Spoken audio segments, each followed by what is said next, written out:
प्रशांत मांझीकर, श्री सुरेंद्र जगताप यादव जी, उपस्थित सभी कलाकार, युवा कलाकार, कला प्रेमी भाइयों और बहनों, जहांगीर आर्ट गैलरी में आयोजित बॉम्बे आर्ट सोसाइटी के 132वें वार्षिक कला प्रदर्शनी में उपस्थित रहने का मुझे सौभाग्य हुआ, मुझे हर्ष की अनुभूति हो रही है। अनेक कार्यक्रम के बीच में मुझे कला प्रदर्शनी देखना बेहद पसंद है। कलाकारों, चित्रकारों और मूर्तिकारों, अन्य दृश्य कलाकारों की संगति में रहते हुए मुझे अपने परिवार में आए जैसा महसूस होता है। हाल ही में इसी जहांगीर आर्ट गैलरी में मैं कला निर्देशालय की प्रदर्शनी का उद्घाटन करने आया था। आज एक बार फिर आपके बीच आकर मुझे खुशी हो रही है।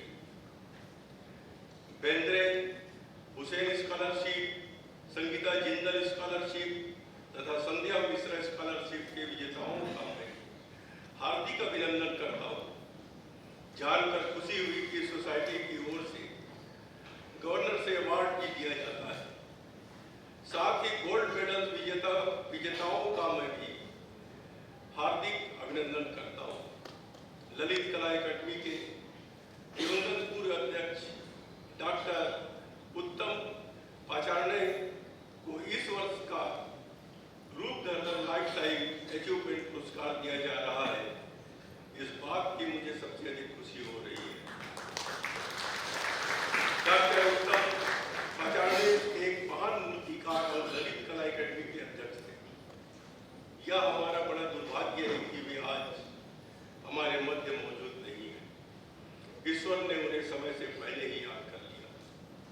उन्हें सम्मानित करके हमने रूपधर पुरस्कार की गरिमा बढ़ाई है, ऐसा मैं मानता हूँ।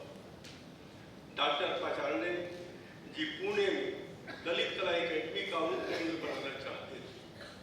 दुर्भाग्य से उनकी यह इच्छा उनके जीवन काल में पूरी नहीं हो सकी।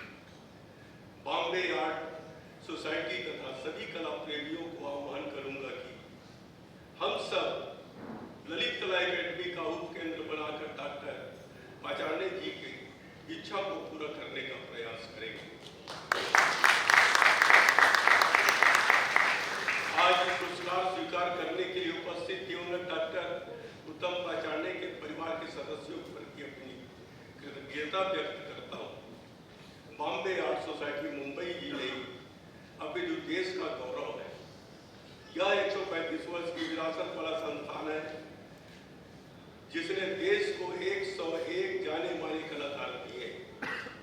बॉम्बे आर्ट सोसाइटी की कला प्रदर्शनी का बड़ा इतिहास है।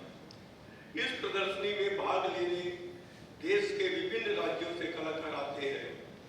अपनी कला कृति इस प्रदर्शनी में लगाना अपने आप में गौरव की बात है।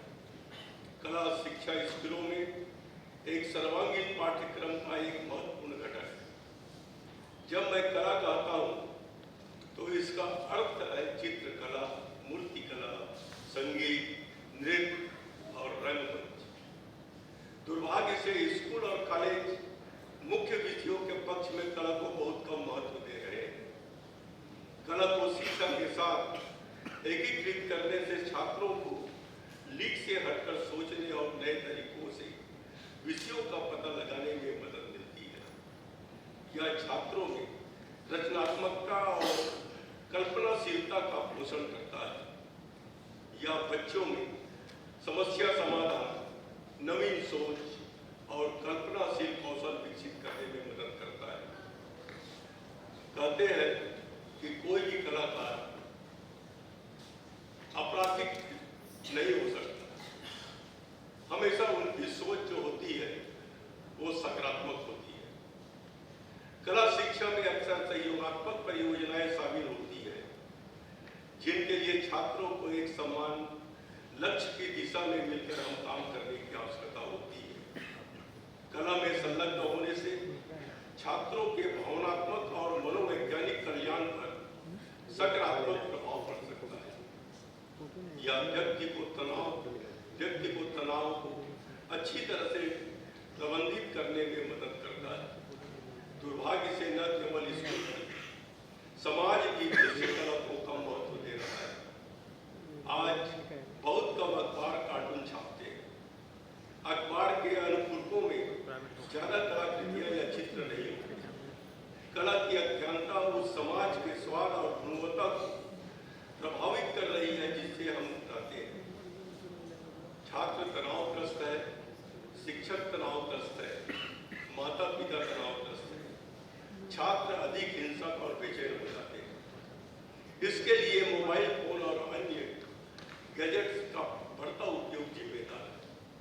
हमें तत्काल इस पर एक सियावलोकन की आवश्यकता है। मैं सरकार से यह सुनिश्चित करने का आह्वान करूंगा कि स्कूलों और कॉलेजों में छात्रों को कला शिक्षा से अवगत कराया जाए। उचित रूप से प्रशिक्षित कला शिक्षक होने चाहिए। गणित या इतिहास के शिक्षकों से छात्रों को कला पढ़ाने के लिए नहीं कहा जाना चाहिए। बॉम्बे आर्ट सोसाइटी ऑनलाइन प्रदर्शनियों की मेजबानी करने और कला प्रशंसा कक्षाएं आयोजित करने के लिए प्रौद्योगिकी की शक्ति का उपयोग करना चाहिए। हमें समाज में अच्छी कला के प्रति रुचि विकसित करनी होगी। मैंने त्रिपुरा के राज्यपाल के रूप में कार्य किया। एक बार मैं मिजोरम सीमा पर एक छोटे से गांव की यात्रा पर गया। गांव छोटा था लेकिन सबसे खूबसूरत है। गांव के लोग अपने घरों के बाहर की सड़कों की सफाई स्वयं करते हैं। वे अपने घरों के बाहर फूलों की सजावट हमेशा रखते हैं। मुझे लगता है कि हमें महाराष्ट्र के लोगों को अपने ड्राइंग रूम में कम से कम एक कलाकृति रखने के लिए प्रोत्साहित करना चाहिए। इस उद्देश्य के लिए हमें कला को किफायती बनाना होगा।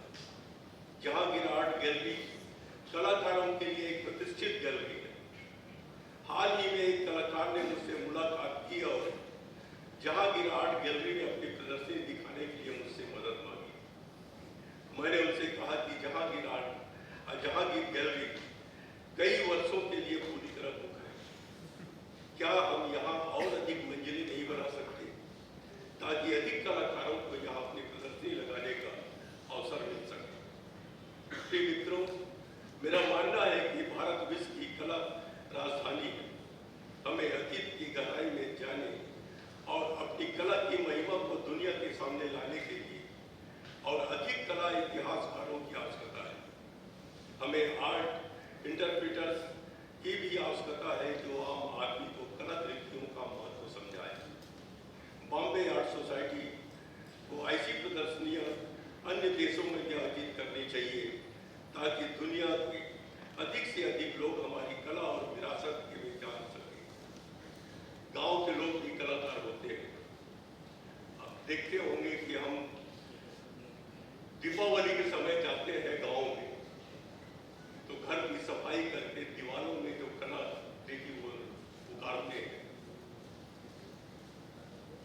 मैं झारखंड में था, वहां की कला भी अलग है कि ट्राइबलों की कला अलग है, लेकिन ऐसे कलाकारों को मंच नहीं मिलने के कारण वो छिपे रहते हैं। प्रतिष्ठित और जानकार कलाकारों के बारे में सभी जानते हैं, लेकिन जो अननोन है, जो जिसको कोई नहीं जानता, अगर ऐसी कोई एक टीम बना दी जाए जो घूमे गांवों में, प्रदेशों में जाए और ऐसे कलाकारों को छांट कर एक मंच देकर उनका कोई सम्मान करना चाहिए, उनको प्रोत्साहित करना चाहिए। एक बार फिर मैं बॉम्बे आर्ट सोसाइटी की की सभी प्राप्तकर्ताओं को बधाई देता हूं और सभी प्रतिभागियों, जूरी सदस्यों और बॉम्बे आर्ट सोसाइटी के सदस्यों को भी सराहना करता हूं। मैं प्रदर्शनी की पूर्ण सफलता की कामना करता हूं। धन्यवाद। जय हिंद, जय भारत।